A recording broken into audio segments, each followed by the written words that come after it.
the beginning of salvation, the Blessed One, the Mother Father, the Good Merciful One, looked compassionately upon the mother's power, relinquished by the chief ruler. Since Yaldabaoth's demons might again overpower the perceptible psychic body, he sent down from his good spirit a helper for Adam. Out of his great compassion, the light-filled Epinoia emerged, and he called her life Zoe. Seed the entire creation, working with him, restoring him to the fullness. She taught Adam about the way his people had descended. She taught Adam about the way he could ascend, which is the way he had descended. The light-filled Epinoia was hidden in Adam, so that the rulers wouldn't know about her. For Epinoia would repair the disaster their mother had caused. Adam was revealed because within him dwelt the shadow of light. His mental abilities were far greater than those of his creators. They had gazed upward and seen his exalted mental capability. The host of rulers and demons plotted together.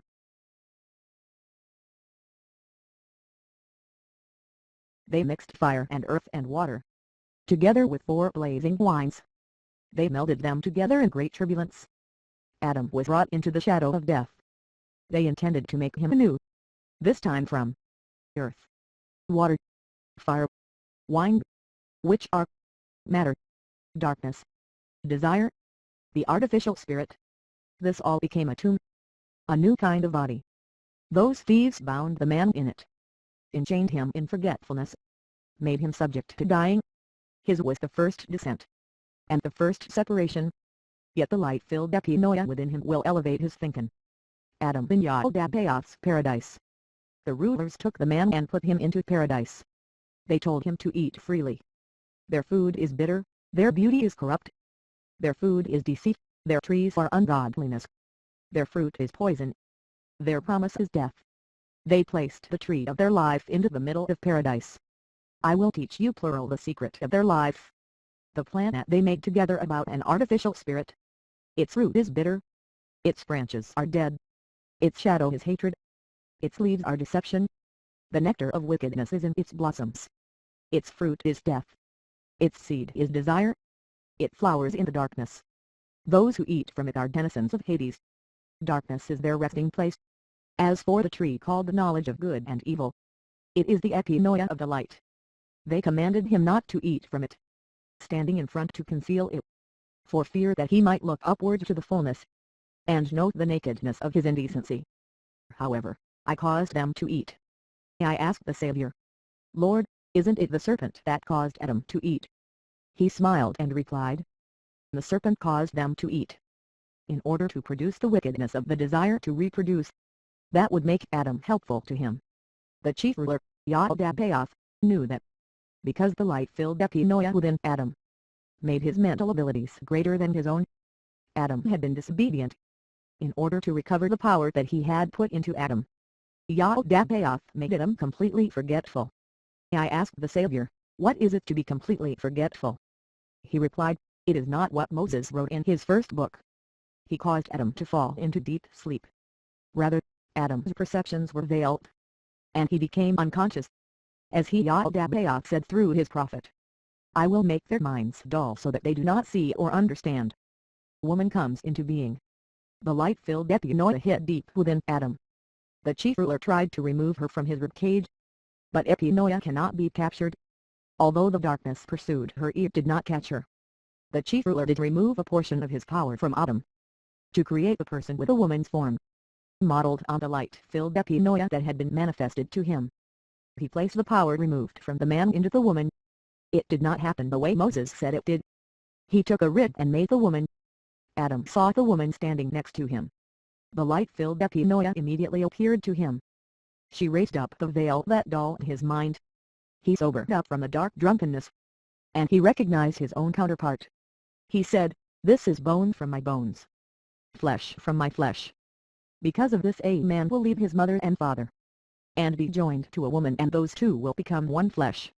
For they will send his helper to him. Sophia, our sister, came down, descending innocently, so as to regain what she had lost. Therefore she was called Life, the mother of the living, the one from the providence of the authority of heaven. By her assistance people can achieve perfect knowledge. I appeared as an eagle perched on the tree of knowledge, which is the Epinoia from the pure providence of light, in order to teach them. and raise them up from sleep's depths.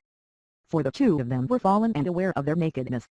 Epinoi appeared as a being full of light. She enlightened their minds. When Yaldabaoth discovered that they had moved away from him, he cursed his earth. He located the woman as she was preparing herself for her man.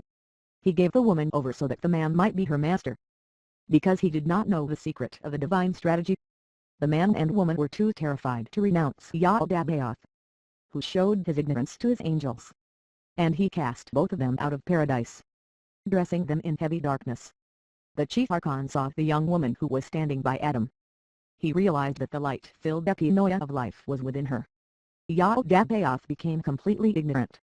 When the providence of all saw what was going to happen, she sent assistants to remove divine life from Eve.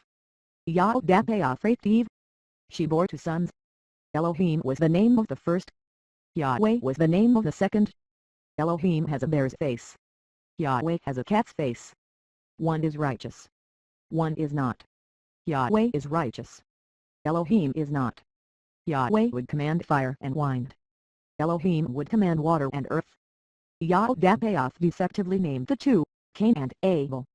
From then until now sexual intercourse has persisted. Thanks to the chief ruler, who put desire for reproduction into the woman who accompanies Adam. Through intercourse the ruler caused new human bodies to be produced. And he blew his artificial spirit into each of them. Yaldabaoth installed the two with authority over natural elements, so they can to rule over the two. The children of Seth populate the world. Adam had intercourse with the image of his foreknowledge prognosis. He begot a son like the Son of Man, and he called that son Seth, modeling him on the heavenly race in the higher realms. In the same way the mother sent down her spirit, the image of herself, the model of the full higher realm, in order to prepare a place for the descent of the realms.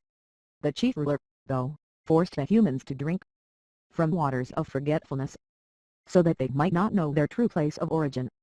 The children of Seth remained in this condition for a while, in order that when the Spirit descends from the holy realms, the Spirit can raise up the children and heal them from all defects, and thus restore complete holiness to the fullness of God.